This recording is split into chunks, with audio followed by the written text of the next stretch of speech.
Spring is here, the snow is melting, and I need your help because I have so many reading plans for the upcoming weeks that I'm going to need some of your opinions to decide what to prioritize.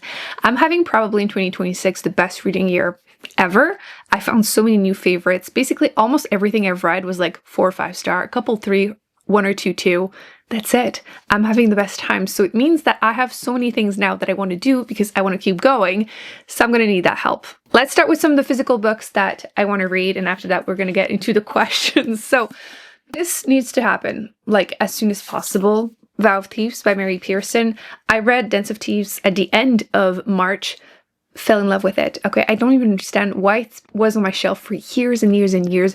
I read the Remnant Chronicles by her and I loved it. And I bought the next one from the same world and I just never picked it up. I was worried that like after now 9 years, I was like, what if, you know, I don't love it as much. It's more romantic-y. What if? Shouldn't have worried. I got book 2 like now. Unfortunately, it's a duology, but whatever. I read book 1, giggled, kicked my feet the whole time, and then more and more of the political intrigue happened. Loved that too. So yeah, I'm reading the second one as soon as possible. Book 1 was 5 stars, so this has to be 2. Also, gorgeous cover. We did pick our Patreon book club pick for the month of April, and it's also a red book. This one is Clara and the Sun. I have never read a book by this author. I've been meaning to. I have a couple on my shelf. Every time I'm like, I've heard nothing but praises, and everyone in the comments is like, yeah, I hated it. I'm like, oh, no.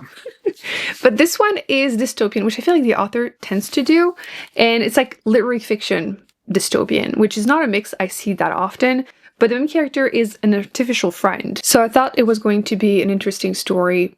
She, again, artificial friend, and apparently comments about the rapidly changing modern world through the eyes of an unforgettable narrator to explore the question of what is love. So I'm curious to see how that's going to go. It's not too big, but I want to know not only how I feel about the author in general, but also if this one is worth the hype, because I kept seeing it everywhere. You know what? Let's keep going with the red books, apparently. I have been meaning to read this book for the longest time, Ring Shout. Okay, this is the first book I wanted to read by the author, and at this point I've read 3 other ones, but I've yet to read this one, so this month is the month.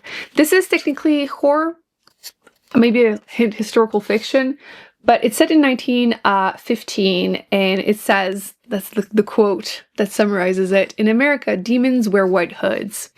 So it has fantasy elements of people wearing these white hoods actually being demons. So the main character is part of the resistance. So yeah, it's super short. Again, I've heard nothing but amazing things, and I want to know what everyone else knows. So picking that up, quickly a couple nonfictions, and then I'm going to get into all the challenges that I want to do. One of the best nonfiction I've ever read has to be Caliban and the Witch. I've read that again earlier this year, and then I noticed I already had this other one on my shelf by the author because it had been recommended to me and I hadn't picked it up yet. This is Revolution at Point Zero, Housework, Reproduction, and Feminist Struggle. So I'm really excited to read more about her. And I have been wanting to learn more about Indigenous peoples. I am in the middle of one, actually. Let me put it on the screen. I'm still reading it a little bit every night before bed. Not that it puts me to sleep, but it's very casual and I need something low stakes, okay? Because if I'm reading something that I can't put down, I'm not going to go to bed. So this is more of an anthology, kind of a textbook. Actually, someone told me that they had to read it for school, so I found that used book shopping and was very excited. So I also picked up a couple other ones because I wanted to learn more since I'm Canadian and I was taught literally nothing in school. So I picked this one up recently. This is 21 Things You May Not Know About the Indian Act, Helping Canadian make Reconciliation with Indigenous Peoples a Reality.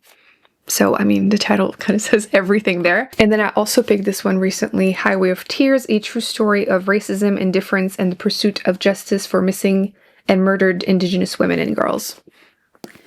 So very serious topics, but I have been really good so far this year at reading the books that I bought this year, like right away, because I don't want them to end up in the jar and I'm going to be forced to read them next year. I mean, it's not the part that's the struggle. Basically, I have a little bit, like 1 or 2 books less in the jar in 2026 than I did when I started 2025, and I want to keep going. Like, I actually want the focus this year to be to reduce the amount of physical books that I haven't read, which we'll come back to in a second. That's the last nonfiction I really want to mention that I really, really want to read. This is The Shock Doctrine by Naomi Klein.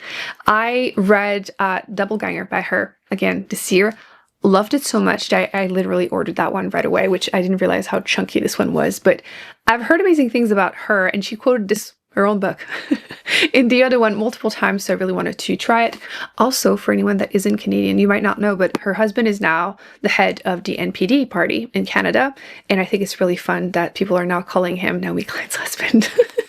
Got to reverse the roles a little bit. So yes, definitely something that I want to try. I want to read more by her. Like, you know, when you read an author, especially in nonfiction, and you just like the way they think, that's it. Reorganizing my bookshelves into like read versus unread really made me realize that I need to just drastically reduce the amount of physical books that I have, because a lot of them have been there for so long that I'm either less interested or I forgot even why I bought them, what the premise was, what made me want to read them. So I feel like I need to do this year a big cleanup, and since it's going to be spring cleanup, that's just the perfect moment to do it. So I feel like touching all of them, and I forced myself to organize them differently than I'm used to. That way I just noticed a lot more of them.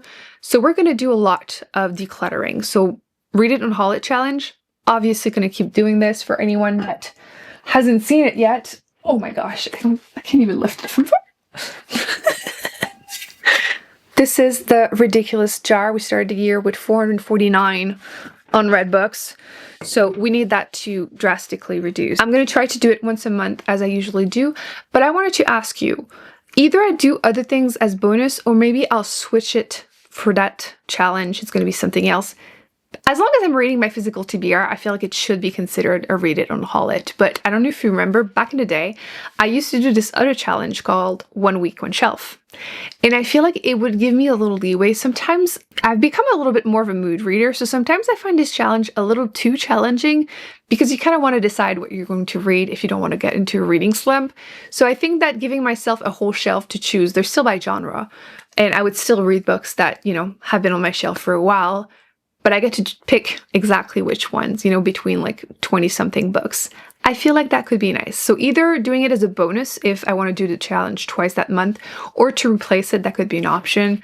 Also, last year I did the Extreme Edition, which I think I want to do again because spring cleaning, that would be great. So I basically pick whichever I want to try and I read them until I don't want to anymore. I like to joke that it's until I hate them. Sometimes after one chapter, I just know at this point I've read or tried to read like over 1,000 books on this channel at this point. So I've noticed, it was hard to accept, but I've noticed that instantly, sometimes you just know. Like, it's not going to get better. If you force yourself, which I used to do, you're just going to put yourself in a reading slump and it never gets better. I feel like there's always this hope. No, it's basically never happened. So I just need to listen to myself. So doing an extreme decluttering version is good because some of these books, especially YA ones, have been there for years. And if I don't try them now, I'm not going to. So I want to reduce the amount of unread books on my shelf, and I feel like that would be a really good way to do it. So that's kind of for the big decluttering portion. I'll probably do like little fun challenges in between. Like currently I'm filming my next reading vlog that's going to be about the highest rated books that I have on my bookshelves according to Goodreads. So I'm reading books that in theory I should love.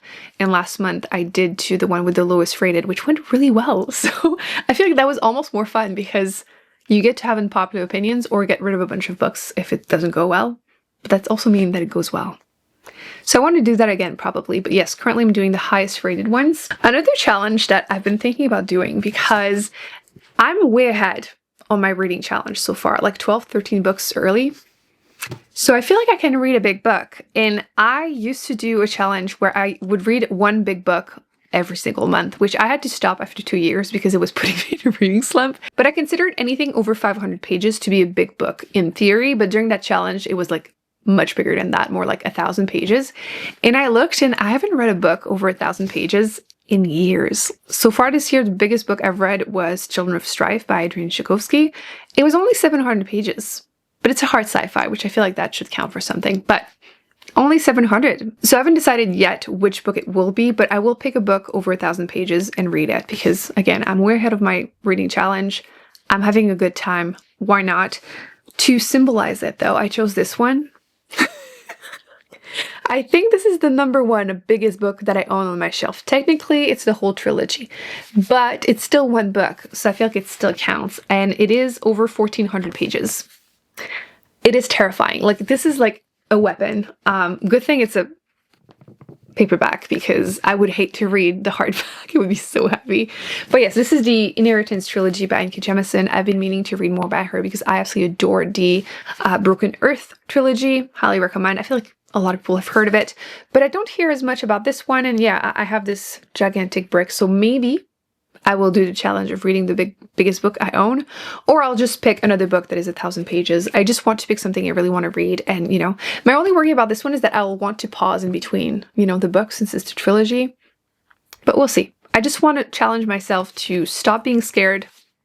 Can you blame me though? Of these giant books. So I want to read one really, really chunky book. It might sound contradictory, but I also want to use my library more. I feel like I haven't been listening to a lot of audiobooks this year. It is what it is, but I want to use ebooks more. I feel like I forget they exist. I go through phases, especially during the summer. I feel like I will start reading them again. I kind of go back and forth and just, again, forget they exist. So I want to try to use my library more for ebooks. I have 2 library cards, and I finally managed to connect my e-reader to one of them. The other one, I don't know what's going on. Anyway, I might try to figure it out more and use Google, but I can connect one, so I want to use it more, and I have a couple books from the library to tell you I'm interested in, and you can tell me which ones to prioritize. So when I use my library, I try more things I'm less sure about. I feel like that's the perfect way to test it, right? Low stakes. If it doesn't go well, you return it. So I have seen this one going around, and I wanted to give it a shot, and it is Julie Chan is Dead. You following twin sisters. Actually, one of them passed away, and she was a famous influencer. So the other one feels like her life is a mess, and she pretends to be her to, you know, take her place, which influencer books can be really hit and miss. But I feel like the premise is really interesting. But I thought it was going to be more literary fiction, but people are saying this is a thriller. And I was like, oh, okay. Maybe that actually will be really good. So I wanted to try it. And again, library. So if it doesn't go well, it goes back. I also wanted to try The Teller of Small Fortunes, which I read in the book by the author last year.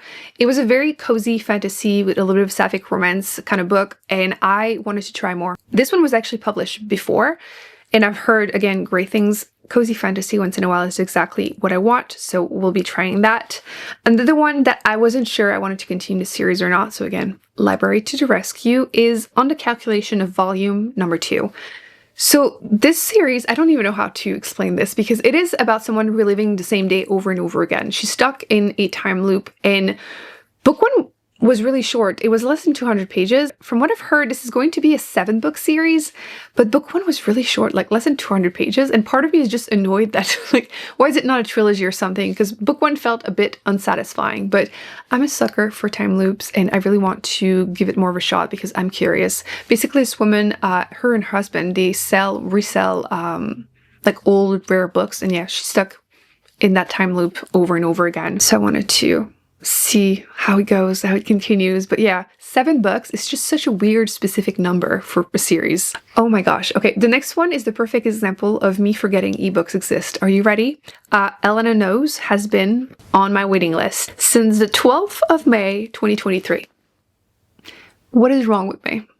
What is wrong with me? Like 6 years later, you're gonna finally read it? Not 6. Oh my god, 3, Emily. 3 is enough. 3. Yeah, that's pretty bad. That's pretty bad. I have been meaning to read this for a lot of reasons. It won prizes. I wanted to read more translated books there, but at this point, I just want to read it so I can, you know, remove it. Another book that I've heard nothing but praises. It's really, really short. So again, I have no excuses, but I just didn't want to read it on my phone. You know, I do it once in a while, but I hate it. So now that I can connect it to my e-reader, I'm going to finally, oh no. Never mind, I just noticed it is from the other library that I can't connect, so I'm gonna read it on my phone. I need to fix that somehow. Anyway, in this one, you're following a mother. She is aging, she's sick, and her daughter was murdered, and I think the police doesn't really do a good job, so she's trying to figure out what happened. Again, it's been 3 years, so that's what I remember the plot being about. 3 years. Oh my gosh. I also wanted to try Symphony of Secrets because I read The Violent Conspiracy last year and made it to my best books of last year, 2025. So I wanted to try another book by the author. I didn't know if it was going to be like a one-hit wonder. You know, sometimes you read a really good book, the best book by an author, and then nothing else compares. So I wanted to try from the library. If I love it, I'll buy it. But this author writes books that are centered around music because he is a musician himself. So I wanted to see what he would do with a second book using that. I have a couple of audiobooks. Like I said, I haven't been listening to a ton, but as I'm doing my paint by number for my cats and puzzles and little things, I'm trying to get back to listening to audiobooks. I don't know why I stopped, but I have a couple fun nonfiction specifically. Fun. The first one is They Poisoned the World, Life and Death in the Age of Forever Chemicals. So like it says, it's about forever chemicals, and I thought, why not? The other one is A Real Emergency, Stories from the Ambulance. Sometimes I listen to memoirs. I don't know if this one is read by the author. I think so. And again, it's from the library, so low stakes if I like it or not. But I've heard it's funny, so wanted to try it. The next one is Everything is Tuberculosis, which I didn't know if I was going to read it or not. But I've heard, again, nothing but great things. And it's an audiobook that is available at the library, so I'm going to listen to it. They have 1 million copies too. And it's only 6 hours, so I will be listening to it. I will let you know. Oh, I also really want to try new things, specifically romantasy. I really love, like I said, book one, and it made me realize that I just need to accept that I will need to find the ones that work for me, because I used to resent them when I first, again, 10 years ago, when I first started watching Booktube. I kept feeling like it was a bait and switch. I would read a book because it was labeled as fantasy, but then it turned out to be more about a romance in a fantasy world, which nowadays we're calling romantasy. So every time I felt a bit annoyed by it. So I kind of resented romance for a while. And then I started finding some that do work for me. And the popular ones, romantasy, it's really hit and miss because I don't know where to get my recommendations. So I finally decided I'm just going to try a bunch. That way I can decide which ones work for me. I just need to accept it. So again, library to the rescue. I'm also going to go at a library sale and just try to get some because they're really cheap. And I might find some recent ones. Sometimes they do have a good amount. So I'm going to do that. And then I'm just going to read a ton during the spring. And I will know what works for me after. I've put a lot on the library waiting list. I'm only going to focus on the ones that I should be able to get to during the spring, because some of them, it's saying like several months before I can read them. So it's not going to happen during the spring. So the first one that I wanted to try is Daggermouth, which I heard really contradictory premises, like summary of the premise. And I didn't know if it was horror or romance. Using the library just in case, but it says on the cover, he is her ruin, she is his rebellion. I was like, okay, I don't know about this. But then the premise sounded really interesting. They're comparing it to like V for Vendetta, kind of dystopian fantasy. And the main character is basically a mercenary who botches the assassination of the president's son and ends up forced to marry him. And I'm like, that could be really good or really bad. I've heard very mixed reviews, but I want to know, and I should be able to read in 5 weeks, according to my phone. Another book I decided to try from the library, just in case, is The Compound, which this one is about a reality TV show. I feel like these books are starting to pop more and more. I think I've only read 1 or 2, and they were kind of so-so. So again, library. I almost bought it, but I decided, again, safer to use the library. So the main character is sent to The Compound, which is the popular reality TV show, and she has to outlast the other house guests. But I think something goes wrong, and I mean, people that are desperate to win, you know, at the end are probably going to start getting more desperate. So we're going to try that. Another romantasy on my list is Quicksilver. It's another enemies to lovers, which tends to work for me. But again, only the ones that I end up... I was going to say only the good ones.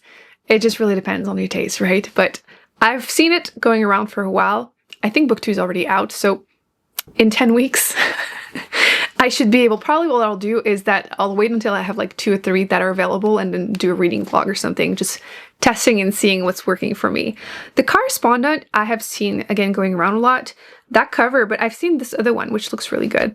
This seems like a really book club kind of book, and I always get curious and I want to know if they're going to work for me. The premise, I read the summary. It sounds a little complicated, but long story short, this woman has always been really into writing letters, but I'm not sure if she realizes that she has to send them. I don't know if she sends them or not, basically. I was reading it and I was kind of confused, but I think there's something in her past that comes back to kind of haunt her. So again, I wanted to try it to see if the hype is true or not. Yeah, the rest are all like 11, 12 weeks from now, which sometimes you can get them earlier if the library gets more copies, like The Night We Met. I want to read it. I feel like I really enjoyed, well, I liked book 1, and then afterwards more and more people were saying that they hated it. It's fine, I'm gonna read book 2 and we'll see how it goes. I don't know if it's the same story. I feel like in general her series tends to just follow a different character, but we'll see. I want to try it. There's a bunch of other books that I really want to read, but yeah, they're saying like 17 weeks for like The Night and the Moth, which is another romantasy. I read her other duology, which was Y. I don't know if this one is Y or not, but I liked book 1 but not book 2, so I wanted to, again, get one from the library and see what happens. I'm realizing my problem is that I want to try everything in spring. That's why I was saying that I'm so excited about reading all over again. So I wanted to say that I want to read more classics. I don't know if it's going to be that one or not, but I've seen another used bookshop, I don't want to be too specific, but that sells classics, a lot of them. So I'm going to go there. I'm probably going to do like a book haul solely of classics because I'm craving that again. I was reading, what was it?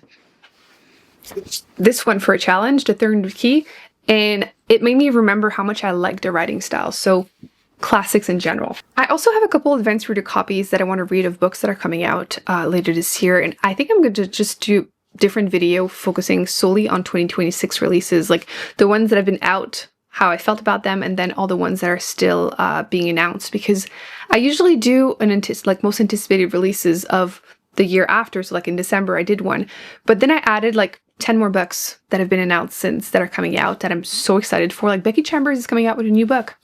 I didn't know that until recently.